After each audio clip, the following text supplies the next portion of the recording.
Bonjour à tous, on se retrouve dans un nouveau podcast aujourd'hui intitulé Parcours d'un univers artistique. Nous avons le plaisir d'accueillir Horty. Alors, bonjour Horty. Bonjour. Alors, toi, tu vas nous emmener dans ton univers artistique, dans tes œuvres, tes créations, justement, qu'on peut justement voir derrière toi. Et à travers notre interview avec des questions, tu vas répondre à nos questions avec tes réponses. Alors, on aime toujours bien commencer notre interview en demandant à notre interlocuteur comment te sens-tu aujourd'hui? Je me sens plutôt bien, contente d'être ici avec vous. En tout cas, c'est le plaisir est partagé. Chouette. Alors toi, tu as choisi de fonder ta propre marque qui s'appelle Épi de Malice, qui propose des créations colorées et originales, fabriquées artisanalement, sur justement ton site, entre autres où tu vends justement tes créations. Tu nous en parleras tout à l'heure dans l'interview. Et on est parti pour un bon moment ensemble. Bonjour Horty, donc c'est moi qui vais commencer les premières questions de l'interview. As-tu toujours aimé l'art et est-ce une passion? Est-ce né à la suite d'un événement? Alors d'aussi loin que je m'en souvienne, j'ai toujours aimé ça, mais comme tous les enfants, j'ai envie de dire, j'ai toujours aimé peindre, dessiner, etc. Sauf que moi, ça m'a jamais quitté. Et du coup, j'ai grandi avec ça et ça, c'est juste resté, je vais dire. Voilà. Ben si c'est un événement, ou alors si c'est ta passion, comment est-ce qu'elle est née, quoi? Du coup, c'est pas né spécialement à la suite d'un événement. Comme j'ai dit, je pense que c'est juste ça m'est resté, quoi. Et du coup, j'ai fait que découvrir de nouvelles techniques et investir ces techniques davantage avec le temps, à travers des études, à travers des stages, à travers en autodidacte aussi. Donc, d'accord. Voilà, tout simplement. Que représente la mythologie, le folklore et les contes qui sont la source d'inspiration de tes œuvres? Comme vous le dites bien, c'est mon inspiration. Et ce que ça représente pour moi, c'est surtout, je pense que c'est comme comme ça fait partie de notre inconscient culturel, et ça fait voyager, ça fait rêver, et c'est ce qui me transporte dans un monde, je veux dire, intérieur et personnel, qui est composé, voilà, de toutes sortes de petites choses, contes, nature et mythologie, voilà, je m'inspire un peu de tout ça. Et bien justement, on voit souvent des châteaux, des chats. Ça se trouve dans tes œuvres. D'où te vient cette passion? Qu'est-ce que ça représente pour toi, en fait? J'ai toujours été intéressée par l'histoire, les mythes et l'archéologie, et du coup, j'incorpore ça avec les châteaux, parce que je suis une grande fan de châteaux forts et de construction médiévale, d'histoire médiévale. Et pour les chats, j'aime les chats, comme on peut voir. Et j'en ai 4, donc c'est un peu une passion aussi. Je suis bénévole dans un refuge, etc. Donc je m'investis pas mal de mon mieux pour aider les animaux que je préfère au monde et qui me le rendent bien.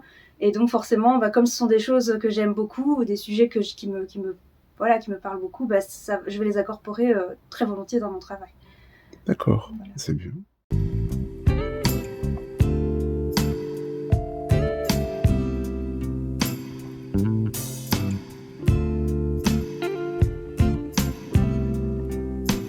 Tu utilises les techniques d'aquarelle pour tes peintures.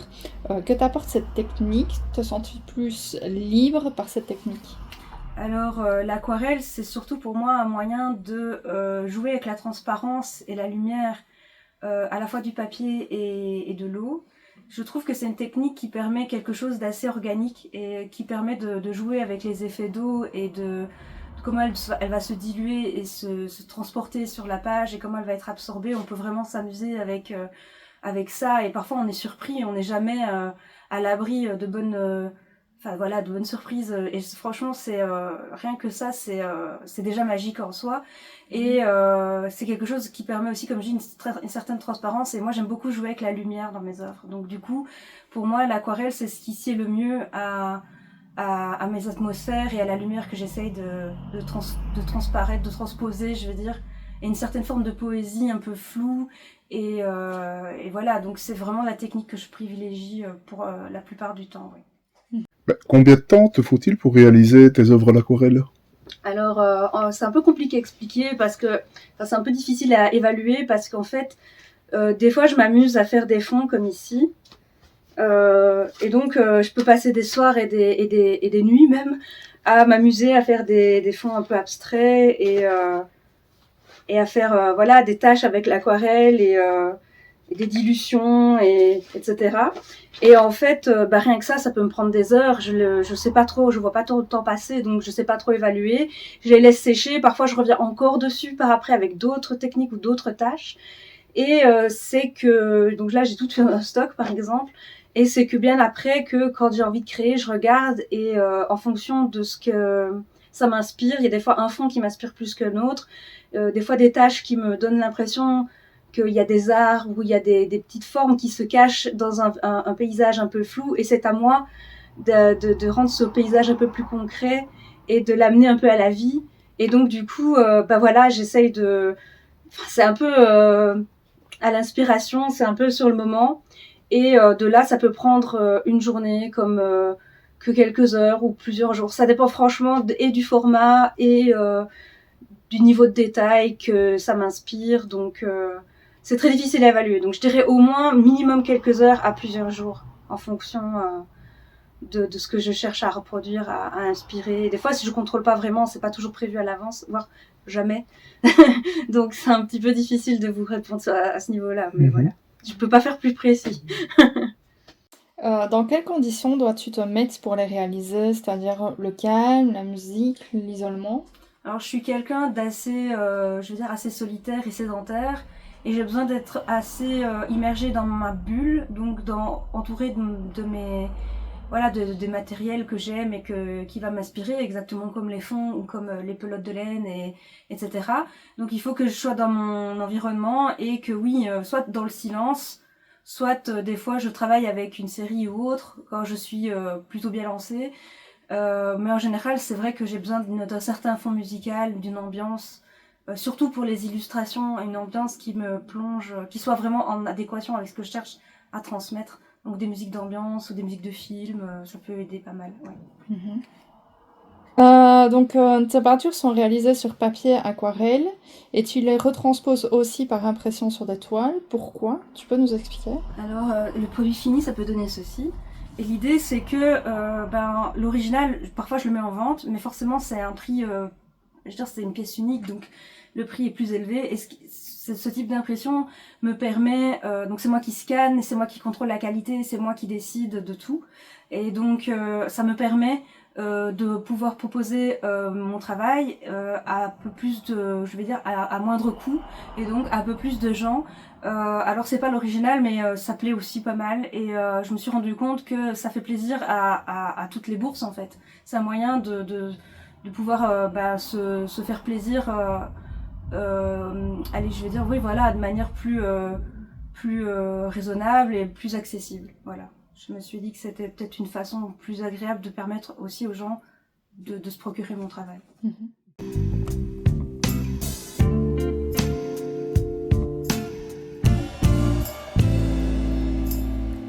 Utilises-tu d'autres techniques ou d'autres types de supports pour tes peintures? Alors, pas de support. J'ai abandonné. Avant, j'utilisais parfois des toiles aussi, etc. Mais je suis vraiment plus allée sur papier. Et parfois, je reviens avec du blanc, des encres comme ici, et de l'acrylique aussi, pour que le blanc, parce que je trouve que le blanc du papier est pas encore assez puissant. Et donc, je reviens parfois voilà, avec des encres noires, encre de Chine par exemple, ou encre pigmentée, et acrylique si nécessaire. Voilà. Tu réalises aussi des créations avec de la laine sous différentes techniques. Peux-tu nous expliquer en quoi consistent ces différentes techniques et comment tu les as développées?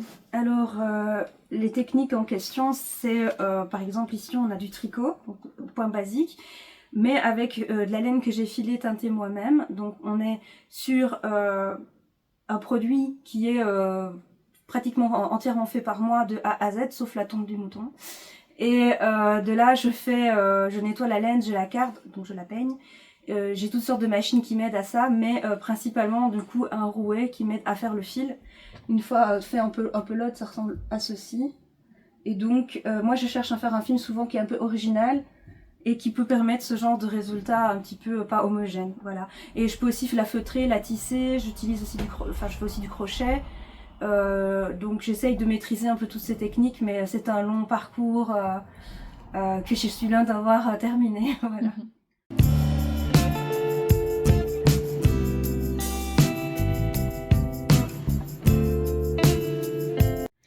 Et est-ce que ces techniques sont difficiles à apprendre et demandent une grande maîtrise avant d'arriver à un certain résultat? Alors je dirais que c'est pas si difficile à apprendre, c'est des techniques faciles à apprendre à partir du moment où on se donne, on est motivé. Mais par contre, c'est des techniques difficiles à maîtriser.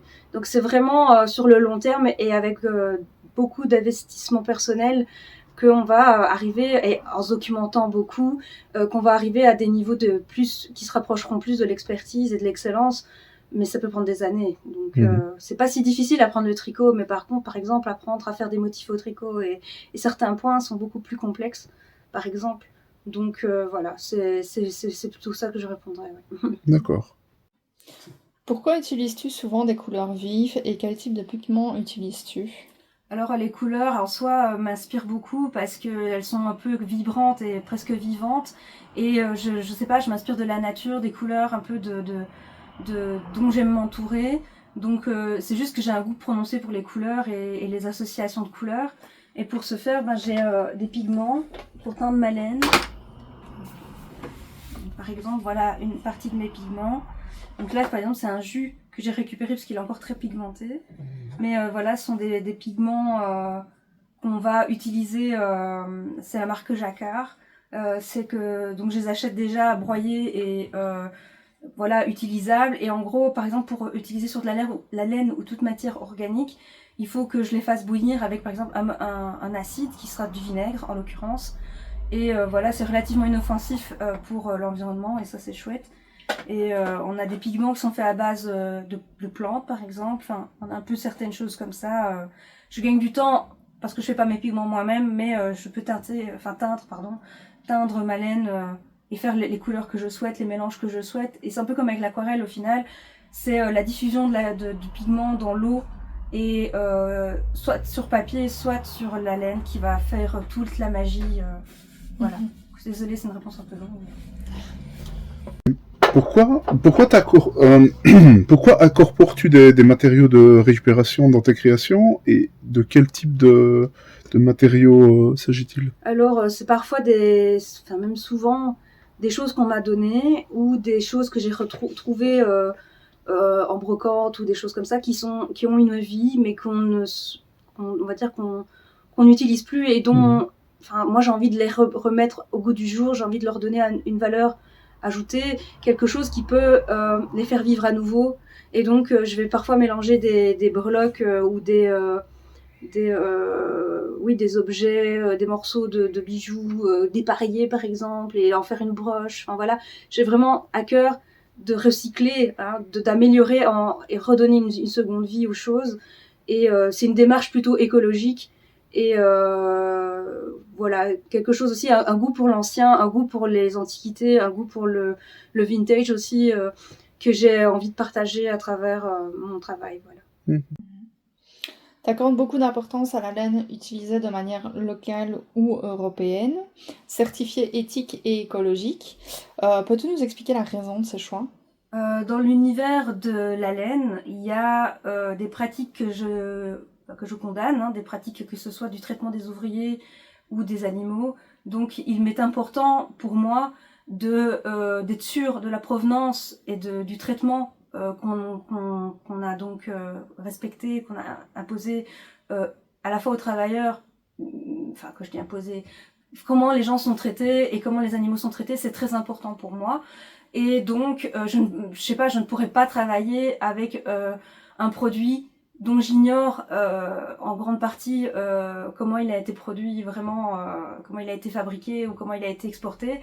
C'est à la fois un souci d'ordre humain, bien-être animal et écologique. Donc j'essaye à la fois d'acheter à travers des filières locales, soit des fermes, soit des endroits où des fournisseurs qui me certifient par un label que ça a été, qu'il y a vraiment une surveillance tout au long de la chaîne et que c'est correct, quoi.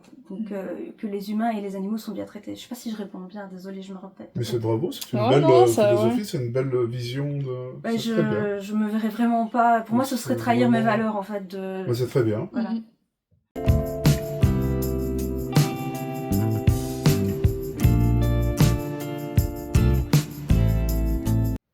Mhm. Tu réalises aussi des bijoux, et de quel type de bijoux s'agit-il? Alors, les bijoux, c'était à la base par ça que j'ai commencé, après les illustrations, et ça m'a jamais vraiment quitté parce que j'aime bien faire mes propres bijoux à la base, puis je me suis diversifiée, et en gros, là, c'est là-dedans que je vais beaucoup investir, donc les matériaux de récup, et alors aussi des produits d'origine artisanale, par exemple, ce qui est des perles en verre, faites au chalumeau, des choses comme ça, qui moi, je peux pas produire, je vais aller les chercher chez des collègues artisans. Et l'idée, c'est de mettre en valeur le travail des autres aussi, et le mien, hein, parce que j'incorpore aussi certaines, par exemple de la laine et des choses comme ça. Et c'est surtout parce que c'est très amusant à faire. J'aime bien faire des boucles d'oreilles, des broches, et incorporer ça, c'est un plaisir aussi de pouvoir, un challenge un peu de pouvoir mélanger les formes et les matériaux d'une autre façon qu'avec la peinture et les pigments, quoi. Voilà.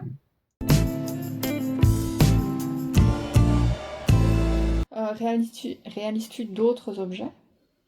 Je propose des mugs, mais donc je les réalise pas, je les fais imprimer par rapport à mes illustrations. Je réalise là par contre des petites sculptures, des petites figurines en laine, des petites fées ou des petits personnages en laine feutrée, ou j'incorpore des matériaux comme des plumes parfois, des choses comme ça. J'avais aussi fait des petites maisons en forme de champignons où on peut mettre une petite lampe LED à l'intérieur pour faire comme une petite lampe.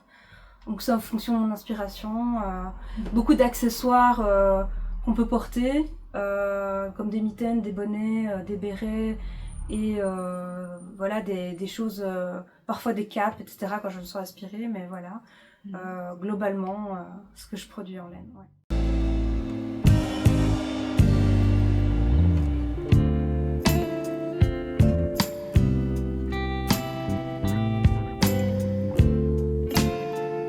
Eh ben justement, puisque tu parles d'inspiration, comment te vient l'inspiration pour tes réalisations au niveau de la laine, des bijoux ou autres En objets? fait, ce qui est assez marrant, c'est que c'est assez similaire, forcément aux aspirations qui me prennent pour les aquarelles.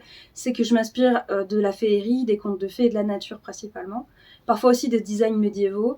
Donc on est dans quelque chose d'historique, mais à démarche fantastique, pas à démarche de reconstitution. Donc moi, je m'inspire un peu de tout ça. C'est le même socle, on va dire, fondamental, mais que je peux exploiter autrement. Voilà. Comment t'es venue l'idée de créer ta propre marque Épis de Malice? Alors, à la base, comme vous pouvez le constater, j'ai beaucoup de passions différentes, et je me disais que ce serait bien de tout réunir sous une sorte de nom de boutique et d'atelier, et puis même pour vendre mes créations. Et j'avais envie de quelque chose de végétal, mais en même temps quelque chose qui montre une petite touche de rébellion, de quelque chose d'un peu lutin, quelque chose d'un peu rigolo, un jeu de mots. Enfin voilà, j'avais envie de quelque chose d'un peu léger quand même. Donc j'ai beaucoup cherché, et Épis de Malice m'a semblé le plus adéquat, parce qu'on a l'épi qui est à la fois un petit élément rebelle dans quelque chose, on pourrait dire, de plus normal, normalisé. Un épi, ça ressort. Et puis, quelque part, c'est aussi quelque chose de naturel, comme un épi de blé, ou voilà, quelque chose qui fait référence à une épine aussi, peut-être. Enfin voilà, et la malice, au lieu de maïs, qui est aussi un végétal, qui fait penser plutôt à tout ce qui est lutin, féerique, etc. C'est comme mon nom, mon pseudo finalement, Horty, qui est aussi... donc ça c'est mon pseudo d'artiste, et c'est aussi quelque chose de végétal et d'un petit peu... voilà, un peu rebelle, quoi. C'est un végétal qui, quand on le prend sous certains aspects, peut être très bénéfique, mais attention, qui s'y frotte s'y pique. Ouais. Il y a une clientèle qui s'est formée parce qu'ils aiment ce que tu fais, mais est-ce que tu fais aussi des créations à la demande, quelque chose, oui, à la demande? Oui, en fait, dans le passé, j'en ai beaucoup fait, et je me suis rendu compte que parfois, c'était pas toujours ce que j'aimais faire le plus. et que certaines commandes me plaisaient plus que d'autres, mais maintenant que j'ai un travail à côté de ça à temps plein, le temps me manque de toute façon, donc j'en fais plus trop. Faut vraiment que le projet, je suis pas contre, hein, mais il faut vraiment que le projet m'emballe, qu'il m'inspire énormément pour que je fasse une exception à la règle, et que la personne me laisse le temps, parce que du coup, comme je l'ai dit, je travaille et que j'aimerais aussi pouvoir continuer à m'exprimer et à faire des créations pour moi, hein, comme l'envie m'en prend. Donc il faut pas que la personne soit pressée, qu'il y ait une date butoir. En général, ça me stresse et ça me démotive, plus ça m'enlève toute inspiration. Donc il faut vraiment me laisser faire à mon rythme. Donc c'est possible, mais sous certaines conditions seulement. D'accord. Et vraiment, voilà, que le projet m'emballe vraiment. Voilà. Sinon, c'est plutôt rare, on va dire. De quelle manière vends-tu tes œuvres en ligne, en présentiel? Le fais-tu de manière locale ou à l'étranger aussi, ou lors de marchés? Du coup, sur mon site, j'envoie dans le monde entier. Après, c'est vrai que ça cible surtout l'Europe. J'ai remarqué que mes clients sont principalement européens. Et avant j'étais sur Etsy, mes clients étaient principalement américains. Mais j'ai décidé de passer à ma propre boutique. Et donc, mes clients sont principalement devenus européens. J'imagine par la force des choses. Mais oui, j'envoie dans le monde entier. Et je fais aussi des marchés artisanaux. Surtout concentrés sur la Belgique, la Wallonie. Mais ça peut m'arriver que j'aille juste en bord de frontière en France. Le plus loin que j'ai fait, c'était Lyon, par exemple.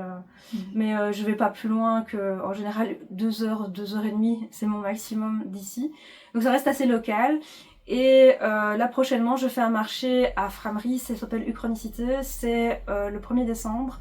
Et donc là, c'est plus à thème steampunk et il y aura je fais une collection avec des rouages, avec un thème plus victorien, etc. Et il y aura aussi un marché de Noël des artisans qui se concentre vraiment qui va vraiment être au magasin du Reliquaire à Liège. Donc voilà, là sera pour moi le 21 décembre, mais c'est tous les jours.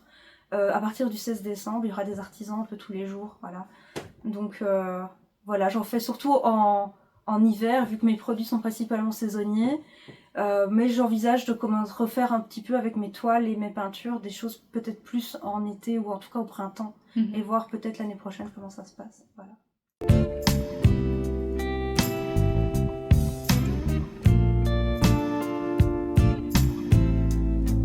Si tu devais donner un conseil à un nouvel artiste qui a envie de se lancer, qu'est-ce que tu lui conseillerais? Alors déjà, je lui dirais de ne pas se démotiver et de ne pas avoir peur de l'échec, parce que c'est se lancer et tester des choses, c'est ce qui m'a moi le plus drivé, mais bien sûr ça implique de faire les choses par soi-même et donc d'échouer. Et aussi je dirais donc de ne pas avoir peur de l'échec et de se forcer à continuer, à essayer encore et toujours, et aussi de ne pas se comparer aux autres, parce que moi j'ai un gros défaut et je me compare des fois aux autres et ça me déprime, et parfois ça crée on va dire des fois ça crée une bonne chose, une sorte d'élément motivant, mais parfois ça déprime parce qu'on se dit qu'on vaut rien et que notre travail n'est pas, enfin que d'autres le font déjà tellement bien, font déjà tellement de jolies choses, à quoi ça sert d'amener quelque chose d'autre, et que nous on n'arrivera jamais à faire quelque chose aussi bien, etc. Donc c'est démotivant. Et en fait, moi je travaille mieux quand je me compare pas aux autres au final, et quand je travaille dans mon coin, et quand je fais mes choses à ma façon. Si je commence à trop être investie par le travail des autres, à trop regarder ce que font les autres, parfois je suis déprimée.